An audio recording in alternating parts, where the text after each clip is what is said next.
So some questions are coming up right now. Let's see. The first question is from KL, right? So here in Malaysia, and the name is Mei Ching. And she said, I've recently graduated, but I'm not sure what I want to do after this. Any advice? Well, that's very interesting because one thing I do want you to know is when we talk today about having values, and we're talking, later on, actually there was a lecture I did like 6 times ago, but it actually just wasn't put on the website.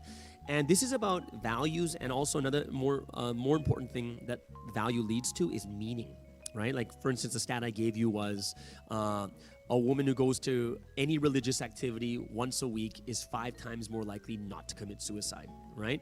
The issue that we're dealing with is not so much what you're doing, is why you're doing it, right? And that becomes actually even more important issue. And it's not even why you're doing it, it's kind of why you're living. And what I want you to do, Mei Ching, thank you for this amazing question. It's a really good question that a lot of people are thinking about. For when it comes to the things that you want to do, especially when you just graduated, one thing you have to realize, and I want you to understand for yourself, is if you just graduated, it probably means you're like 22, 23, maybe 21, 22, 23. In America, you'd be like 21, 22. There is, you're living in a time where you're young and you want to gain experience and you want to try a lot of different things.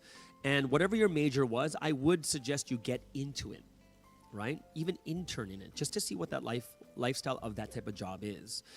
Because, in life, there are a lot of things that we'd like to do, but when you have values, there are certain things that supersede or more important than actually what you do. For instance, if you have like 3 kids at home that are starving and that need food, you're not going to be too picky about what job you choose, right?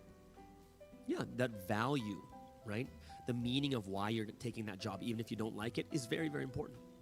Right, so in the same way too, I know that most likely you don't have children, but you're very young and very vibrant and energetic. And I suggest that you try lots of things. Maybe even take 1 year off, not actually going into work, but trying and going in to see what the industries are like and researching them first. I don't rush, or don't think that, oh my gosh, I don't know what to do, I'm so lost. And the answer is no. Well, you're lost in a sense that you're not sure what you want to do, but it doesn't mean that you're lost in life. You're just in the process of figuring it out, which means you can have a job and search and look for other things. Because most likely if you just graduate, you're not going to have like a high level, like super responsibility job. And that means you have more freedom to check out other things too, try out new hobbies, and search for value and meaning. In the end, whatever job you do, whatever it is, even if it's something you enjoy, in the end, if you don't have a good enough values and meaning towards it, you're going to end up quitting anyways. So I do suggest in this time where you're young and free, try a lot of different things. But while you're doing that, you need to also look for value and look for meaning too. Cool. All right, let's take a look at Jakarta. All right, this is all the way in Indonesia, and the person is Millie, okay? How can you understand others who have different values than you? Okay, well, understanding others who have different values, we're not going to go so deeply into this, but understanding others by understanding yourself, you have to understand that is something that is more generic, more general. Now, what does it mean more general?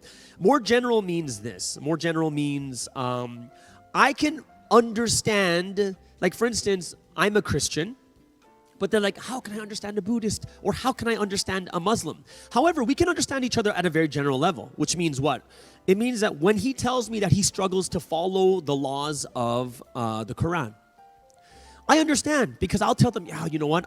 I struggle the same way when trying to follow the Bible too. It's a very difficult thing, which means I can understand to some extent, at some level. I may not understand the actual laws themselves, I may not understand their values, but I do understand it is hard to follow that value, right? And that's why understanding yourself, you begin to empathize and get closer to other people because you've been through that struggle before. Every human being, no matter who you are, everyone has struggled, no matter what. And through these struggles, we begin to understand, yeah, other people are going through this too. When people have a hard time waking up to get to work on time, yes, we've been through it and we know and we can empathize with it. Why? Because we struggle to waking up too.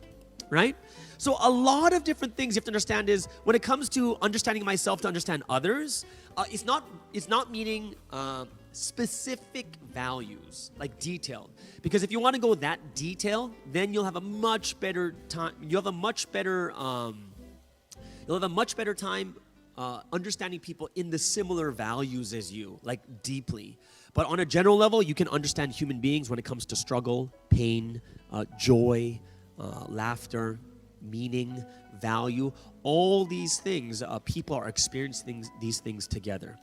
Right? We're all experiencing it together. And that's why we're able to understand each other at some level. And of course, people who are closer in values, closer in lifestyle, closer in thinking is the more you're able to understand them. Example is being a medical doctor, going through residency. Only people who are doctors going through residency are really going to understand that. Right? So I hope that helps you out. That we're not talking about exact specific details of the exact values, but you can understand at a human level each other. Okay? Cool. Let's take a look at another question all the way from PJ, and this is also in Malaysia, from a Stephanie. How can I know the value of my life? Okay, so this is a little bit different. So today what I'm talking about was values, like holding to values of at what standard you should live, which is different than what is the value of my life. And this is something, this is a great thing, a great question, Stephanie, because I will touch on this later. But if you look at, I'm going to give you some hints to this. Look at how we put value on things, okay? A value of, like, let's say this cup of coffee. I paid 10 ringgit for this, 11 ringgit for this, okay, which comes to about less than $3 American, okay?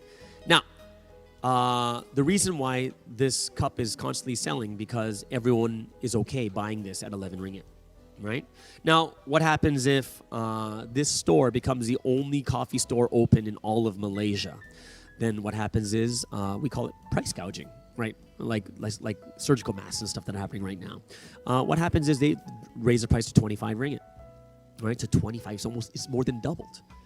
But if it's the only one, the demand is that high, people will line up for it. So number one is value can be determined how? By the value that other people put on it. Right? So if the demand is high, the value goes up, okay? But if the demand is low, right, then demand is low, then the value goes down. So what we have to understand is part of value comes from those around you.